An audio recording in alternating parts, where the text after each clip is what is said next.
We are already halfway through the NFL season. Okay, maybe not exactly halfway considering week 10 started on Thursday, but you still get the idea. It's mid-season, and with that being said, you should already know what's coming. This is a big video here. This is my mid-season awards, and let's just get straight into it. So let's start off hot with the MVP award. And the MVP race this season, it hasn't been too crazy. It's been relatively the same players in the conversation throughout the whole season. I would say that Lamar from weeks 1 to 3, I'd say he was in first place of the MVP conversations. He was absolutely dominating in those first 3 weeks of the season. But since then he's kind of fell off. He's fell out of the conversation, I would say. And since then, I'd say it's just been really three guys that have like a pretty good chance to win this award. Those three players being Patrick Mahomes, Jalen Hurts, and Josh Allen. So I just told you my top three candidates for the MVP award, but now I'm going to rank them. I'm going to put them in order from third to first in terms of who I think would win the award if the season were to end right now. And at third place, I have Jalen Hurts. What is there for me to really say about Jalen Hurts? He has great numbers. He looks great out there on the field. He's consistent with it every week. And he's also the quarterback of the best team in the league record-wise, as he's the quarterback of the Eagles, who are undefeated so far throughout the season. And that's the case for Jalen Hurts. I think what's holding Jalen Hurts back from being higher is his numbers are great, but they're not as good as Josh Allen and Patrick Mahomes' numbers. And also, the Eagles have had a relatively easy schedule this year. So them being undefeated throughout the season is definitely still a great achievement, but you definitely have to take it with a grain of salt. Nonetheless, though, Jalen Hurts has been playing absolutely amazing football this season. At the start of the year, I had him winning Breakout or Most Improved Player of the Year, but I think him going from an average starter in the league to an MVP candidate says enough about how much he's improved. So Jalen Hurts, lots of credit to him. I got him third in my MVP race. Moving on to second place, I have Josh Allen. Now, looking at my award predictions before the season started, I predicted that either Justin Herbert or Josh Allen was going to win MVP. I was obviously wrong about Herbert. He has been nowhere near the MVP discussion this season. But Josh Allen could easily be the MVP right now. So I'm happy I predicted that. What is there to say about Josh Allen? We all know what he's doing. He's leading the Bills, who are arguably the best team in the NFL right now. He has had games himself this season where he has been absolutely dominant out there on the field. But the problem is, the reason I have Josh Allen at 2 and not 1 is because, yes, he's had these dominant games, but he's also had a few games where he did not play very well at all. To put emphasis on these games, Week 4 against the Ravens, he didn't necessarily play great in that one, but he did lead them back from like a 17-point deficit. So I say that one's not that bad. Week 8 against the Packers, he played pretty average. And then obviously the most notable one of them all this past week against the Jets, didn't throw a single touchdown pass, threw 2 interceptions. He just did not look like his usual self out there. And like I said, that's really what's just holding Josh Allen back from being first place for me. Because every other week other than these 3 weeks, he's been absolutely amazing, the best quarterback in football. It's just these 3 weeks against the Ravens, Packers, and Jets, he just didn't look like his usual self. And that's what's holding him back from number 1, in my opinion. And then at number 1, you should already know by now, I have Patrick Mahomes. He leads the league in passing yards, passing touchdowns, on one of the best teams in the league, and also the narrative that he had going into the season. A lot of people, including myself, thought Mahomes and the Chiefs weren't going to be able to be that great this year considering the losses of Tyreek Hill. But the Chiefs have looked perfectly fine without Tyreek, specifically Patrick Mahomes and the Chiefs offense. They've looked the same, if not better. Patrick Mahomes has been playing absolutely amazing football. I think he's proved that he is by far, okay, maybe not by far, but I think he's definitely proved that he is the best quarterback in the league. And so, yeah, I got Patrick Mahomes as my MVP through the first how many weeks of the season it's been. I definitely do think this could change by the end of the season, though. But as for right now, I got Patrick Mahomes as my MVP. Next up, we got Offensive Player of the Year, and this is one of the few awards that I'm going to have an honorable mention for, and the honorable mention is going to be Stefon Diggs. Stefon Diggs has been one of the best receivers in football this year. He is top 3 in receiving yards. He technically leads the league in receiving touchdowns. He's actually tied with both Travis Kelce and Davante Adams. All three of them have 7 receiving touchdowns. So he is technically leading the league in receiving touchdowns. But yeah, he's just been playing absolutely unreal football this year. He's been playing great. And I just wanted to give him that shout out. I just want to give him that honorable mention because I just think he deserves it. But now we move on to the top 3, and these next 2 spots were the hardest for me to decide. My number 1 was absolutely no question, but number 3 and number 2 were really hard for me. But at number 3, I decided to end up going with Derrick Henry. And at number 2, I have Nick Chubb, and I'm just going to explain these 2 placements with each other. So the reason I have Derrick Henry at number 3 is because him and Nick Chubb have practically the same exact numbers, but Derrick Henry has way more touches. So while Derrick Henry might lead the league in rushing yards, he's only beating out Nick Chubb by like 30 more yards. And keep in mind, Derrick Henry has had almost 40 more carries than Nick Chubb this season. Also, Nick Chubb has more touchdowns than Derrick Henry. So yeah, that's just what I think it comes down to for these 2 players. I think they are both undoubtedly the best 2 running backs in the NFL. But Nick Chubb is higher than Derrick Henry for me because he has done practically the same thing as Derrick Henry, but with way less carries. So that's why I have Derrick Henry at 3 and Nick Chubb at 2, which now brings me to my number 1 spot for Offensive Player of the Year. And this is where I have Tyreek Hill.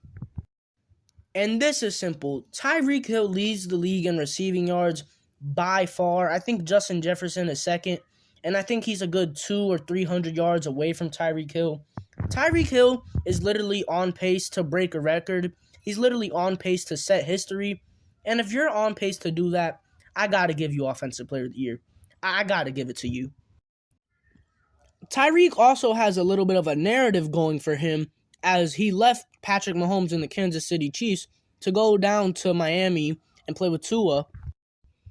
And a lot of people, including myself, thought he wasn't going to be the same player that he was on the Chiefs, but he's actually been the complete opposite of that. He's actually been better in Miami. He has completely changed his Dolphins offense. He's made Tua look like one of the best quarterbacks in the league. I already mentioned his receiving yards. The only thing that's really holding Tyreek back is his receiving touchdowns, but the insane amount of yards he has, I think, makes up for that. So yeah, I got Tyreek Hill as my offensive player through the first 9 weeks of the season. Let's move on to Defensive Player of the Year. Defensive Player of the Year was definitely the hardest award for me, mainly because there was just a big group of guys that I think could legitimately win this award. So narrowing it down to just my top 3 was hard already. Then having to pick a winner out of those 3, this award was just hard for me. But I am still going to give my guys for this award. And this is another award that I'm actually going to have an honorable mention. So let's just get into it. That honorable mention is Myles Garrett. I mean, he is just an absolute dog out there on the field. He is dominant. His numbers are great. The only thing that's really holding Myles Garrett back for me is that the Browns' team defense overall is not too good. And I think team defense definitely should play a part in your Defensive Player of the Year candidacy. So that's why I have Myles Garrett as only an honorable mention. But nonetheless, I still think he's been one of the best defensive players in the NFL this season, obviously. So moving on to third place, I have Nick Bosa. And everything I just said about Myles Garrett can also be said for Nick Bosa. His numbers are great. He's great, all that stuff. But what really makes Nick Bosa a stronger candidate than Myles Garrett for me is team defense. Now, you might think that's a little unfair because Nick Bosa has way better surrounding pieces on defense than Myles Garrett.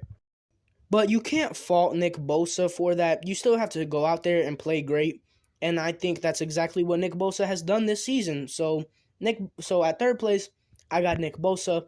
Moving on to second place, I got Matt Judon. And Matthew Judon's case really just lies in his numbers, but hey, sometimes that's what it comes down to. He's leading the league in sacks with 11.5, which is 3 more than the next guy under him. He's also top 5 in tackles for loss, and also the Patriots' defense is really good. And I just wanted to give some shine to Matthew Judon. I think he's one of the most underrated players in the league.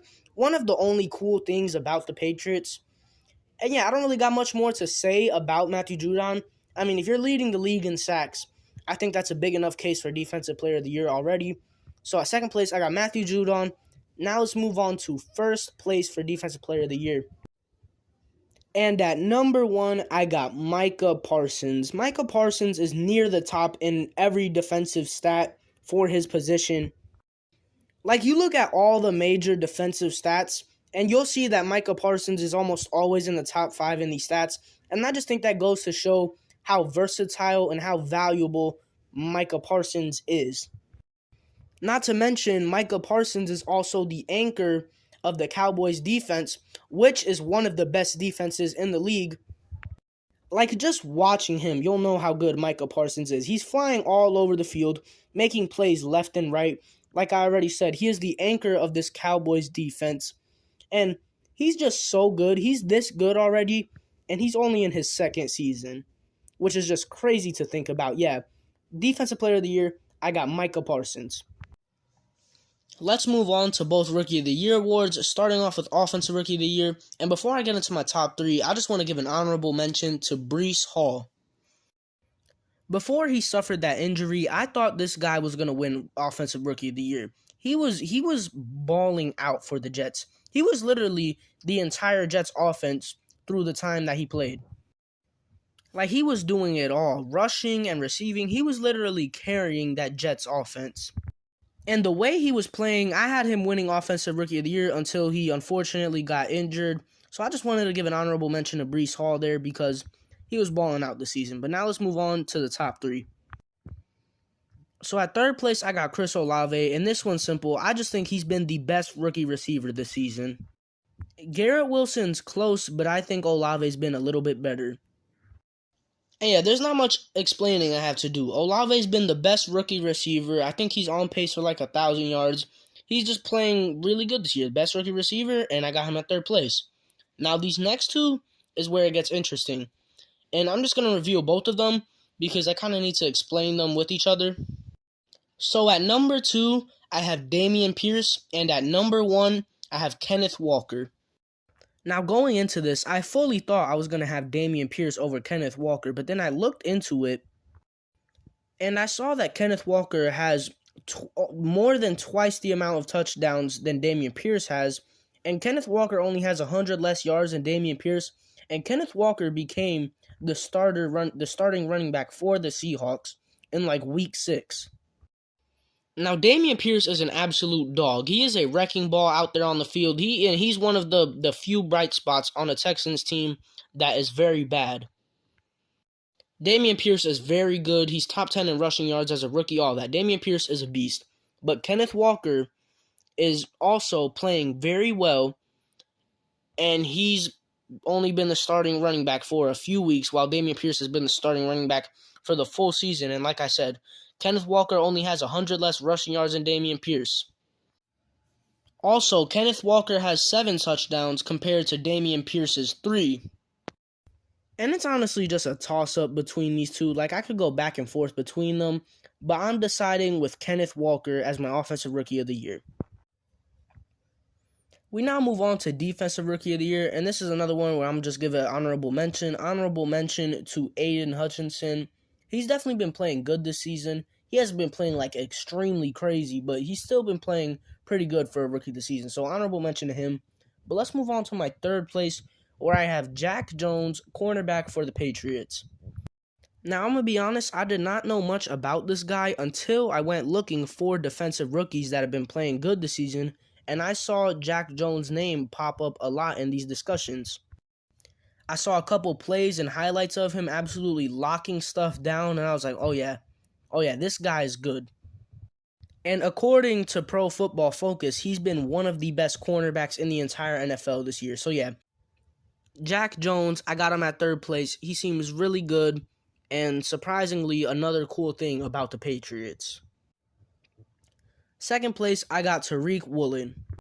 He was a fifth-round pick, and I had absolutely no idea who this guy was until he made a name for himself and established himself as one of the best defensive rookies in this draft class. He's tied for second in the NFL for interceptions.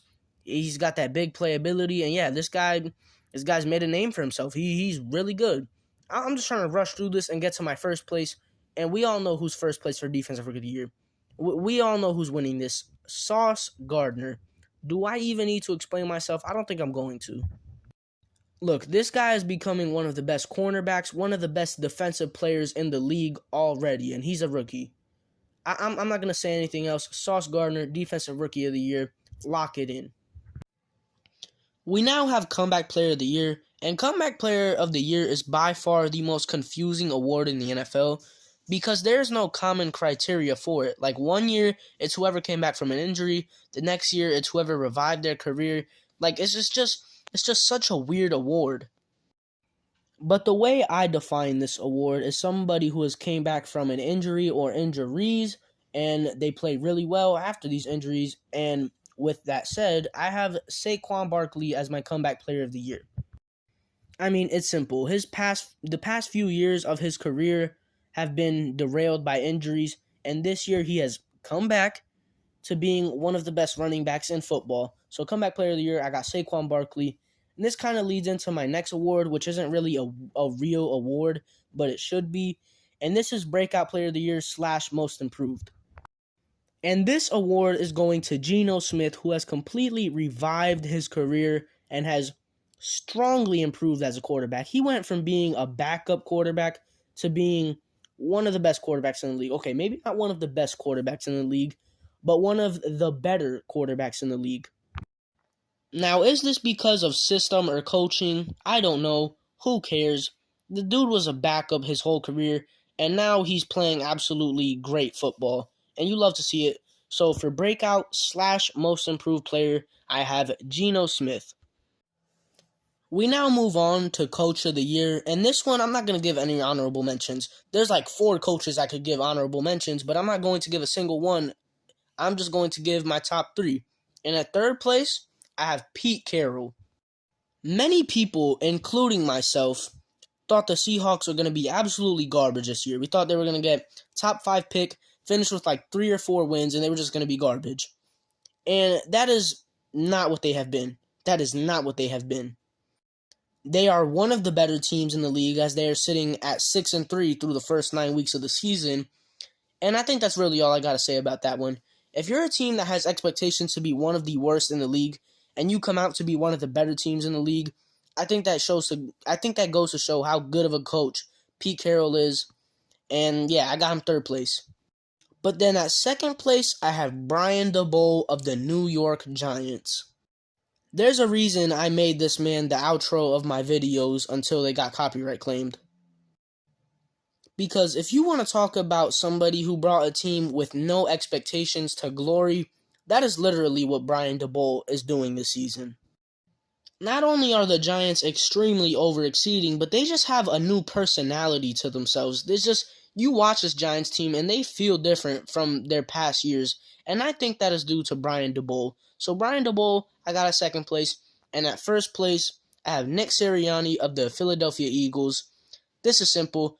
If you're the coach of the only undefeated team in the NFL, if you are the coach of a team that is 8-0, the best record in the league, you're Coach of the Year. That simple. But yeah, that is my NFL midseason awards. I do know that I'm getting it out pretty late, but I am still getting it out. Hopefully I'm going to get it out. I'm going to get it out before the Sunday games start. But yeah, that's really all I got to say for this one. Peace.